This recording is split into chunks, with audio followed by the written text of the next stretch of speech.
Welcome, welcome, my fellow financial aficionados, to another riveting episode of Humourvana's VC Lexicon Decoder podcast. Today, we're embarking on a journey into the mysterious world of anti-dilution provisions. Picture this. You're at a swanky soiree, mingling with the creme de la creme of the business realm. Suddenly, the conversation veers towards anti-dilution provisions. You're left feeling like a deer caught in the headlights, grappling with a term that seems as alien as a Martian language. But worry not, dear friends, for we are here to demystify this financial enigma. Anti-dilution provisions, in essence, are the financial world's superheroes, swooping in to protect investors when a company decides to issue new shares. It's like having an invisible shield, safeguarding your slice of the pie from getting smaller. Intrigued? Well, buckle up, because we're about to take you on a wild ride through the world of finance. So, here's the deal. Anti-dilution provisions are like the superhero cape of the financial world. Picture them swooping in with a dramatic flair just as a company decides to issue new shares. Now you might think, new shares? That's great, right? But for existing investors, it can feel like their ownership slice is shrinking.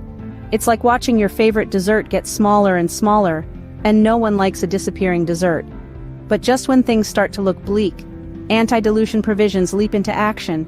They're the financial Superman, the Batman of business, protecting investors from the evil villain of dilution. With these provisions, investors' ownership stays intact, their stake in the company secure. Even as new shares enter the scene, the investor's piece of the pie remains untouched. It's like having your cake and eating it too, with an extra scoop of ice cream on top. Now let's break it down even further, shall we? Picture yourself at a pizza party. You're hungry and excited for your slice of the pie. Suddenly, the host announces they're cutting the pizza into more pieces. Panic sets in. Will your slice be smaller now? But here's where the magic of anti-dilution provisions comes in. Think of these provisions as the unsung heroes at this pizza party. They're like the pizza police, ensuring that no matter how many slices the host cuts, your portion remains the same.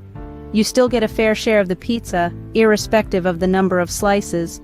You see, in the world of finance, the pizza is the company, the slices are the shares, and you, my friend, are the investor. Anti-dilution provisions ensure that your piece of the company doesn't shrink when new shares are issued. They're like the pizza police, making sure everyone gets their fair share, no matter how many slices are added to the pie. But here's the kicker. Why should you care about these anti-dilution shenanigans? Well, let's draw an analogy. Imagine your investment as a cherished piggy bank. Now, wouldn't you want to put a lock on it to keep any potential thieves at bay? That's precisely what anti-dilution provisions do. They act as a security lock, safeguarding your stake in a company. When a company decides to issue additional shares, it might seem as if your piece of the pie is dwindling.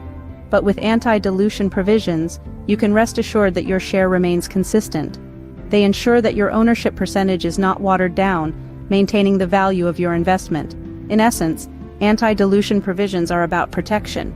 They're about securing your investments and ensuring that the value of your stake remains undiluted, irrespective of how many new shares are issued.